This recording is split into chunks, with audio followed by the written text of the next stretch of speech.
Здравия всем слушателям и подписчикам моего канала.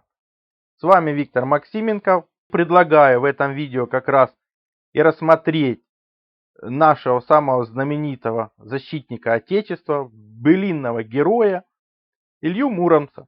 И на его примере понять, как же жили богатыри прошлого и какими средствами, какими технологиями сказочными они защищали отчизну в прошлом. Илья Муромец нам особенно интересен, так как он самый знаменитый былинный герой, а былина это быль, а именно описание того, что было. Стоит напомнить, что Илья Муромец, полное былинное имя Илья Муромец, сын Иванович, один из главных героев древнерусского былинного эпоса, богатырь, который воплощает общий народный идеал героя-воина, точно которого стоит равняться и современным защитникам. Считается, что впервые Илья Муромец был упомянут в 1574 году в письме старосты Орши Филона, в котором он писал о былинном богатыре Илье Муромлянине как о защитнике русских земель. То есть фактически Илья Муромец реальный персонаж. И мы находим подобное подтверждение, потому что опять же считается, что прообразом былинного персонажа был реальный человек, который тоже имел прозвище Чоботук, родом из Мурома. Он принял монашество в Киево-Печерской лавре с именем Илья, и его причислили в 1643 году к лику святых православной церкви, как преподобного Илью Муромца. По этой же теории Илья Муромец жил в XII веке и скончался в Киево-Печерской лавре около 1188 года. Его мощи покоятся в ближних пещерах Киево-Печерской лавры. Самое интересное, что в 1988 году Межведомственная комиссия Минздрава УССР провела экспертизу этих мощей, в результате которой было установлено, что это был мужчина, умерший в возрасте от 40 до 55 лет от ранения в область сердца. И он перенес в юности паралич конечности. То есть фактически то, что и описывали в былинах о Илье Муромце. То есть, скорее всего, это был реальный персонаж. Былины это быль. И поэтому нужно более подробно их изучить, чтобы понять, что же там происходило, какими средствами защищали защитники Отечества прошлого. Начнем даже с медицинских технологий, при помощи которых вылечили Илью Муромца. Вот как они описаны. В славном городе Муромле, во селе было Карачарове, сиднем сидел Илья Муромец, крестьянский сын. Сиднем сидел, сделал 30 лет. И вот приходят калеки-перехожие и говорят ему: отвори нам ворота, Илья Муромец. Он им отвечает: как же вы, калеки-перехожие, не могу отворить ворот широких. Сиднем сижу целых 30 лет, не владею ни руками, ни ногами. То есть, действительно, человек не владеет ни руками, ни ногами. И эти калеки-перехожие дают ему испить какую-то чашу. Поили его питьецом медвяным. И с того времени он стал владеть и руками, и ногами, и силушку великую получил. Ну, на мой взгляд, неплохо, когда какие-то калеки-перехожие, а на самом деле они как раз разносили вести в прошлом Руси, как раз распространяли как бы технологии, несли знания, и как раз могли, получается, простой водой, ну, конечно, специально подготовленной, то есть вылечить человека при помощи силы слова, при помощи силы воды, силы жидкости. То есть уникальная технология, фактически моментального выздоровления, которая еще придает гигантскую силу человеку, который фактически не владел ни руками, ни ногами. То есть интересно, фактически это сказочная высокая технология для нас, можно сказать магическая, потому что мы ее не понимаем. Ну, как видно, конечно, он не получил эту силу прям сразу, может, от рождения, может, его дало это питье. Факт остается фактом, что да, не было в каждом, может, селе такого лекаря, но они были на Руси.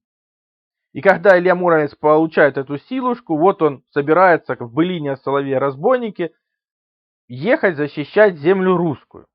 Так как он жил близ Мурома, он собирается ехать от Мурома до Киева. Но в чем же суть? Описывается, что прямоезжей дороженькой 500 есть верст, а окольной дорожной целой 1000. Верста это чуть больше километра, то есть от 540 километров до 1000, там, грубо говоря, 100 километров, если ехать окольной дорогой. Но Илья Муромец решает поехать дорожкой прямоезжей, хотя знает прекрасно, что там его будут ждать препятствия в виде этого соловья-разбойника. Но самое интересное, как описывается его езда. Его добрый конь до-богатырский с горы на гору стал перескакивать, с холма на холм стал перемахивать, мелкие реченьки, озерца промеж ног пущать. То есть лошадь какая-то, мягко говоря, тоже сказочная. Что ж это за конь, который может перепрыгнуть с холма на холм, который озерца перепрыгивает? Размерчик-то лошади какой? Или это не совсем-то лошадь? Может, это какое-то техническое устройство? Но мы поймем, какое. Потому что подъезжает Илья к Чернигову. Глядит вокруг города Чернигова, стоит войско, тьма тьмущая. Ну, очень много получается, потому что тьма это 10 тысяч. А тьма тут тьмущая это получается 10 тысяч на 10 тысяч, там вообще нереальные цифры. Поэтому здесь идет уточнение. То есть тут пониманий тьма тьмущая очень много.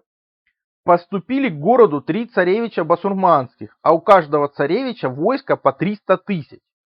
Ну вот представьте, какой бы вы ни был защитник Отечества, перед вами 300 тысяч у каждого царевича по 3, то есть 900 тысяч войска. Вы один.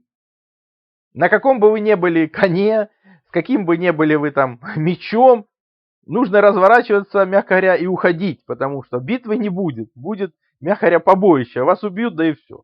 Но, что делает Илья Муромец? Ничего, он подвязал потуже сидельце свое, взял меч булатный и налетел на врагов, будто ветер с неба. Обратите внимание, то есть только что мы в былинах видели, что конь фактически летит над холмами, над речушками, над озерцами. И тут он встречает войско в 900 тысяч, вместо того, чтобы повернуть назад, потому что он один. Он вступает с ним в бой, и не просто вступает в бой, а налетает на врагов, будто ветер с неба. И начал рубить их, да так быстро, что все равно как траву косить. Видят они, не устоять им, и пустились они в бегство, кто куда мог, в рассыпную. То есть, представьте, если у вас 900-тысячное войско, вы от одного человека побегите? Не побегите. А если у этого человека волшебный конь, как который изображен сейчас на картинке в виде вертолета Ми-24 современного, ну поймем, почему я его изобразил чуть дальше, то, конечно, вы начнете разбегаться, потому что ваши лошади, луки да стрелы простые. А вас же начинают накрывать либо с неба какой-то летающий аппарат, который по своим характеристикам очень близок к современному вертолету. Потому что может взлетать и садиться где угодно. То есть враг бегит. То, что осталось от 900 тысяч, разбегается в разные стороны от одного человека. То есть понятно, что оружие, мягко говоря, техномагическое, превышающее то, что нам рассказывают историки, так называемые. Кто-то не поверит, скажет, ну этого не может быть. Но очень много описаний в былинах, как раз стрел Ильи Муромца. Ну давайте почитаем, почему ж враг разбегался так. Взвыла стрела из туга лука и пустилась со свистом врать силу великую. Оглушила стрела неприятеля. Попадали воины на сыру землю и по всему полю Кинешемскому. Рвет стрела на пути своем и дубы столетние, и лес рудовой. Где только жалом тнет, там на полверсты рвет. Ну, верста это опять же 1,07 километра современного.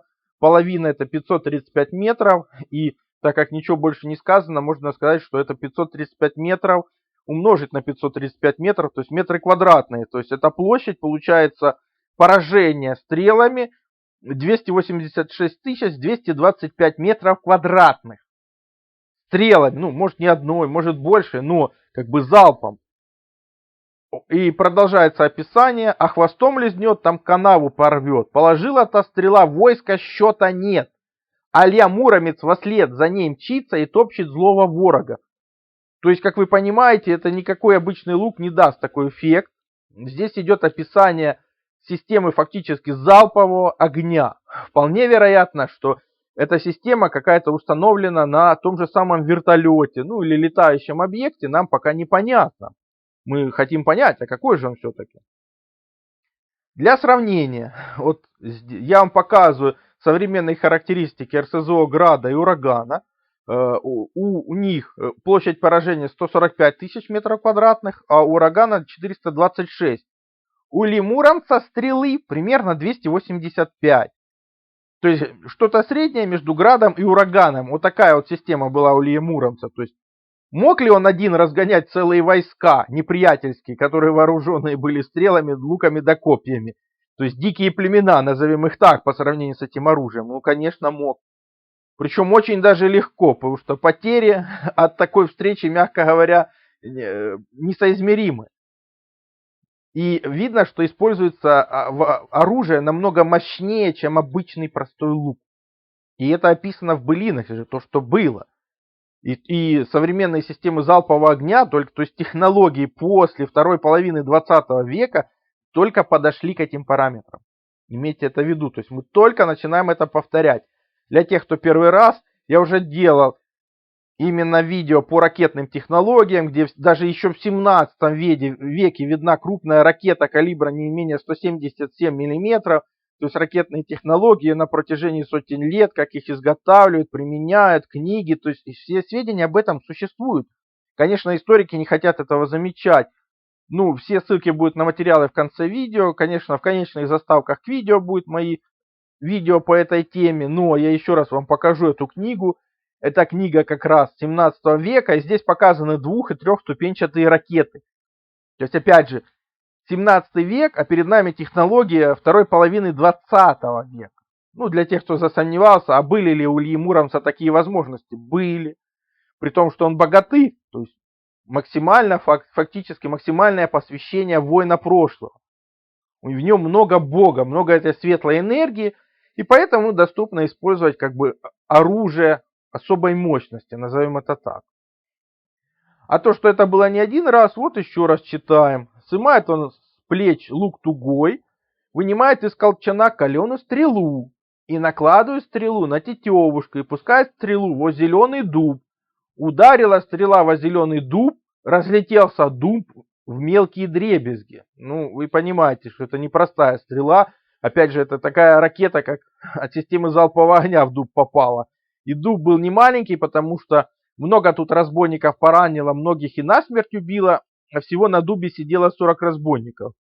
То есть дуб, мягко говоря, не маленький был, его разнесло в щепки, и чудом только кто-то удалось спасти. То есть фактически опять применение ракетного оружия описано.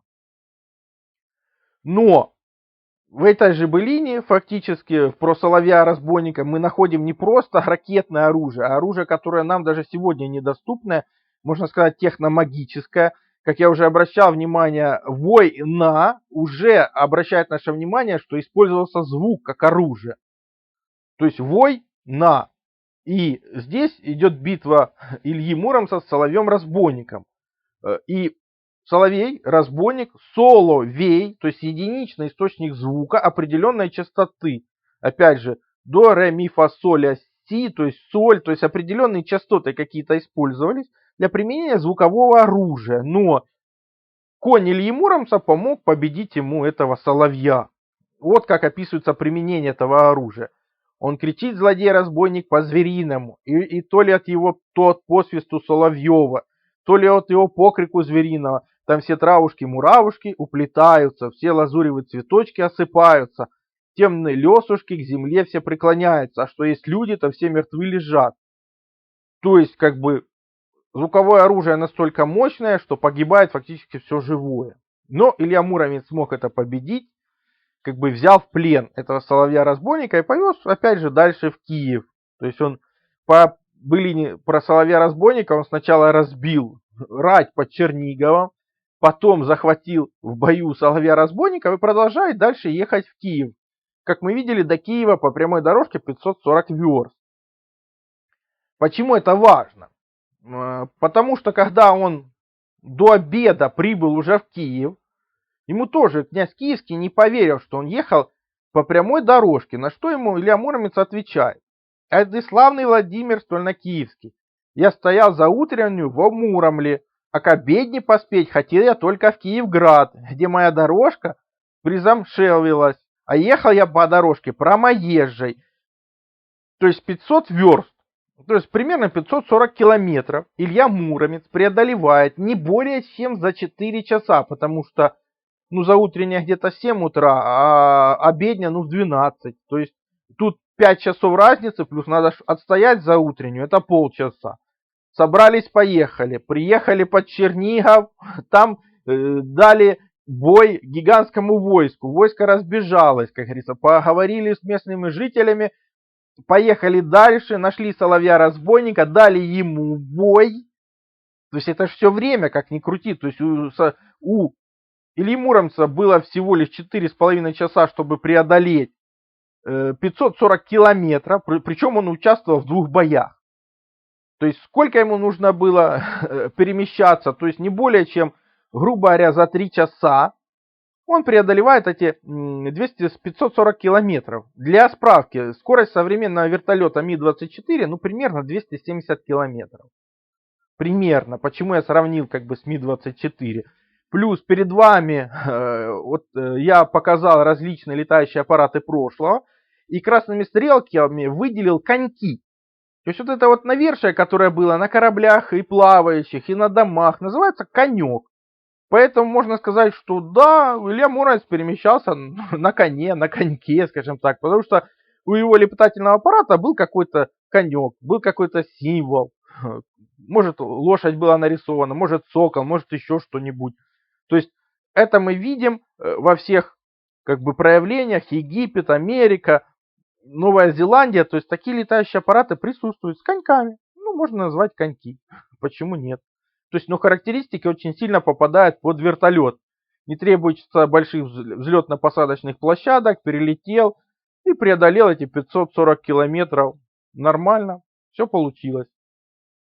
Но князь Владимирский тоже, как и вы, наверное, не поверил, что привезли соловья-разбойника. И попросил продемонстрировать.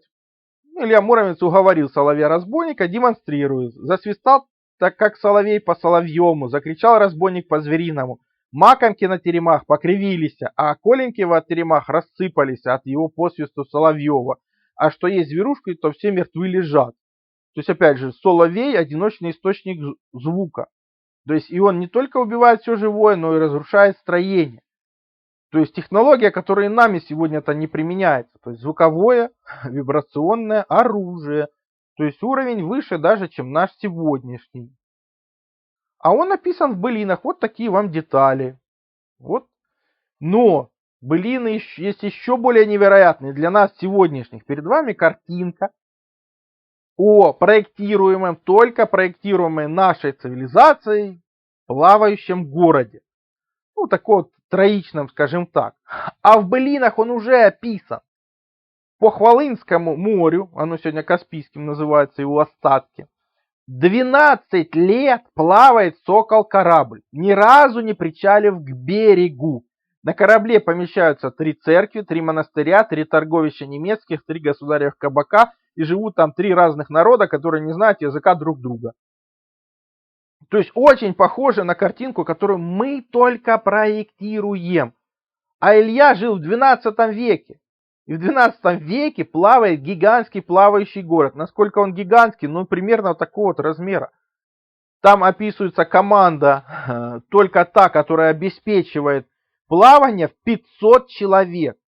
То есть размерчик корабля — это целый плавающий город, который, повторяем, мы только проектируем. Но это еще не все. Там один из султанов хочет захватить этот кораблик, как бы говорит, давайте начинать подходить, захватывать этот плавающий город.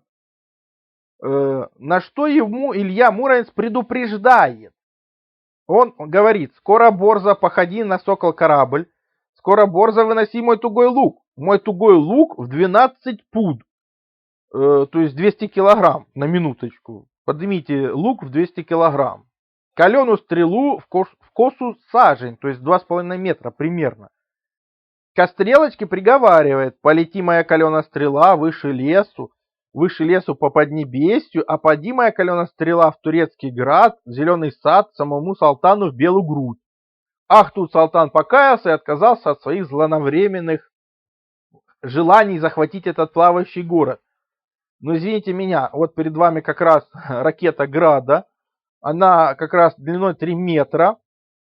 На мой взгляд, это не лук, скорее всего, весит 200 килограмм, а именно сама вот эта ракета. Все-таки весит 200 килограмм и длиной примерно 2,5 метра. Но ракета получается самонаводящаяся и может легко от плавающего корабля полететь в Турецкий Град и попасть прямо в Султана. То есть что-то очень близкое, даже какой-то гибрид ракеты Града и современного калибра. То есть ракета с самонаведением, не просто какая-то стрелочка. Причем, скажем так, большой мощности по сравнению с обычной стрелой. То есть и это все описывается в одной былине, но люди не обращают внимания на эти детали. А мы обращаем внимание, как и на такую былину, как Илья Муромец и Святогор. Потому что многие сомневаются в том, что раньше были гиганты. Ну вот, давайте почитаем, а ведь это всего лишь 12 век. Поглядел богатырь в руку правую и увидал тут Илью Муромца. Он берет Илью да за желтые кудри, положил Илью да он к себе в карман, Илью с лошадью да богатырскою. И поехал он да по святым горам, по Араратским. Ну это, скорее всего, Кавказские горы современные. То есть, какого размера должен быть человек, чтобы он обычного роста человека вместе с лошадью положил в карман. При том, что Святогор тоже был на лошади. Так вот, разговор Святогора с Ильей Муромцем. Ты скажи-ка, удалой добрый молодец, ты какой земли, да ты какой орды, если ты богатырь святорусский? Ну, тоже интересно, да? Нам все время говорят, что Орда это какие-то нерусские образования, хотя явно написано, что это род. То есть род, ты защитник рода, значит ты член этой Орды, то есть воинство, которое защищает твою родину, твой род. Для русского человека это очевидно. Но нам пытаются рассказать, что Орда это где-то там, у нас такого никогда не было. Орда это и есть русское воинское формирование. То есть орден, опять же, это светлые носители, защитники рода. То есть это должно быть очевидно. И об этом и говорит и Святогор с другим русским богатырем. Для тех, кто говорит, что таких людей земля не выдержит, вот что говорит сам Святогор. По Руси я не стал ездить с тех пор, как съехал со святых гор. Вижу, земля гнется подо мной, как повинная, а люди от меня разбегаются, будто от зверя страшного. Да сам я знал, что сила во мне нечеловечна. То есть сам Святогор признает, что обычная земля его не держит, ему нужно пребывать только в горах. И люди действительно, как завидят его, мягко говоря, разбегаются, потому что человек ростом в 50 метров немножко пугает. И тогда, и сегодня, я думаю. То есть сама былина, а это, опять же, повторяю, было, то есть то, что было. Это даже не описание, что возможно, а то, что было, просто описывают. А то, что это было как бы не только у нас, можно опять же почерпнуть про героя Фина Маккула, который дерется с огнедышащим Сидом Алленом. Опять же, там у него интересное оружие, щит он применяет для защиты от вот этого огня, скорее всего, это просто лазер. При том, что Сиды в кельтской мифологии это божественные существа, обитавшие под землей, в холмах, в пещерах, расщелин скал, а иногда на чудесных островах в океане. То есть опять привязка к горам, и опять перед нами гигант, который фактически, можно сказать, живет основное время под землей, но появляется иногда и на поверхности. И опять же, чудесное оружие, чудесные технологии, можно сказать, лазерные. Ну, не только в русских былинах, но и в других. Я просто в этом видео рассмотрю именно русские былины в основном. Ну и продолжение этой былины про Святогора. А поехали они да по святым горам. По святым горам по Араратским прискакали на гору Элеонскую. На горе на Элеонской, как стоит тут, да дубовый гроб. Слез с коня Святогор и сам хочет гроб мерять. Как лег да потянулся, так и видно стало, что по нем гроб сделан точь в точь. То есть представьте, вы не можете представить человека ростом в 50 метров, а какое должно быть дерево размером, чтобы из него можно было сделать гроб для такого человека. Слева на картинке как раз подобный гроб, который делали раньше, то есть из ствола дерева выдалбливали этот ствол, получался гроб, куда как бы клали самых достойных, скажем так. То есть, потому что все же это было очень трудозатратно, вы понимаете. А справа как раз башня дьявола. То, что многие исследователи со всеми основаниями считают остатками гигантских деревьев прошлого. Ну, для Святогора, может быть, дерево было хоть и чуть-чуть поменьше, но факт остается фактом, что еще те же 800 лет назад гигантские деревья были. Иначе откуда они взяли этот гроб? И те же былины подтверждают, что не просто гигантские деревья, но и вообще сказочные деревья были. Опять же, если мы обратимся к тому же повествованию, как оглушила стрела неприятеля, то мы можем обратить внимание на другой факт, на другую зло, скажем так, неизвестность. Рвет стрела на пути своем дубы столетний и лес рудовой. То есть это не просто рыжий лес рудой, это именно лес, который специально высаживали для того, чтобы генерировалась руда. То есть то, что мы сейчас, грубо говоря, добываем, месторождение, это корни, остатки корней деревьев прошлого. А люди в прошлом для того, чтобы получить им нужные материалы, просто высаживали определенные сорта, скажем так, сказочных, в том числе и гигантских деревьев. И опять же, у меня есть видео по этому поводу, все ссылки на материал, как всегда, в описании, где я показываю остатки этих гигантских деревьев, которые остались на Земле, то есть сказочные возможности прошлых цивилизаций получения руды фактически биологическим способом, то есть синтез новых материалов при помощи жизни. Не при помощи, как нам наука рассказывает, там когда-то взорвалась звезда, поэтому все химические материалы, как бы вот такие очень высокого уровня, мы оттуда получили. А здесь они их выращивали и получали как бы нужные им для металлургии изделия из деревьев. Для нас это сказка, фантастика, а для них это все было нормально, и мы видим только остатки по земле подобного. Но хотелось бы тоже обратить внимание, что вполне вероятно, что, конечно, существовал реальный персонаж, но а потом уже разработчики вполне вероятно могли разрабатывать и системы вооружения называть этим именем. Потому что нам известно, что вот 26 января 2014 года поднялся в воздух первый российский четырехмоторный биплан Илья Муромец, первый русский бомбардировщик. И он, как вы понимаете, был назван легендарным защитником земли русской как раз именно в военной сфере. То есть очень похоже, что Ильей Муромцем назывались даже целые системы вооружения, не только просто реальный человек, который жил, ну и в будущем системы вооружения, системы защиты, то есть возможно и такое, что не отменяет их характеристики. Ну давайте делать выводы. Какой был настоящий уровень цивилизации Руси? На этот вопрос лучше всего могут ответить военные технологии прошлого, которые описаны в былинах про легендарного защитника Отечества Илью Муромца. Илья Муромец, полное былинное имя Илья Муромец, сын Иванович, один из главных героев древнерусского былинного эпоса, богатырь, воплощавший общий народный идеал героя-воина. Считается, что впервые Илья Муромец был упомянут в 1574 году в письме старосты Орша Филона, в котором он написал о былинном богатыре Илье Муромлянине как о защитнике русских земель. Считается, что прообразом былинного героя является силач по прозвищу Чоботок, родом из Мурома, принявший монашество в Киево-Печерской лавре с именем Илья и причисленного в 1643 году к лику святых православной церкви, как преподобный Илья Муромец.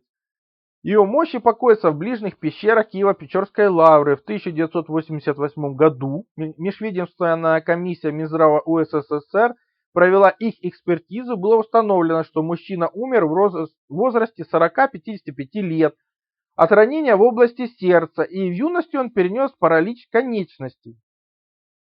Все эти данные позволяют нам утверждать, что Илья Муромец был реальным человеком, который жил в XII веке и скончался в Киево-Печерской лавре около 1188 года.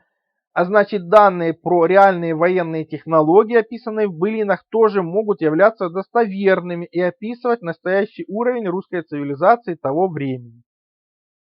Напоминаю, что былина – то, что было в реальности, то есть быль. Именно былины показывают нам, какой именно конь служил Илье Муромцу, а все его характеристики по передвижению и боевому применению очень схожи с характеристиками современного боевого вертолета Ми-24. Более подробно описаны стрелы Ильи Муромца, которые он применяет во множестве былин. Характеристики этих стрел соответствуют современным системам залпового огня и приближаются к ракетам с радиусом действия в сотни километров. Но самое невероятное состоит в том, что в былинах описаны целые плавающие города, которые наша цивилизация только начинает проектировать, а также описаны сказочные великаны ростом с гору, тот же Святогор, примерно 50 метров, и деревья-гиганты, которые могут служить как гробом для великанов, так и средством для получения различных типов руд. Зло, оно же неизвестность, кроется в деталях, и когда мы рассматриваем эти детали более подробно, то нам становится понятен истинный уровень сказочной цивилизации Руси. А те, кто знает истинное прошлое, способны создать свое будущее, взяв в него только самое лучшее от прошлых цивилизаций. Поэтому мы рассматриваем эти детали. Также переходите на мой сайт, ссылка есть в первом закрепленном комментарии под каждым видео. Там размещены мои статьи, в том числе и запрещенные на других платформах. Плюс там же существует и магазин. Магазин существует для тех, кто хочет и может поддержать мою деятельность, для того, чтобы я ее и продолжал. Я же смогу вам содействовать в том, чтобы вы узнали свое предназначение по дате рождения, либо освоили силу живой воды, проводили измерения, которые помогут понимать, что вы едите, что пьете. Плюс получили лучшие натуральные витамины, именно Иван-чай. Плюс, опять же, сила живой воды – это водород и озон. Именно эти две структуры воды помогают нам сохранить здоровье и вылечиться от любых болезней, потому что они универсальны, подходят как одному человеку, как и всем членам семьи. И один раз купленные не требуют других расходников. Плюс, например, детектор электромагнитного излучения. Мы все живем в городах, а там огромное количество электромагнитных полей, и имея эти простые измерительные приборы, вы сможете не попадать под их влияние, а значит будете меньше болеть и дольше просто проживете без лекарств.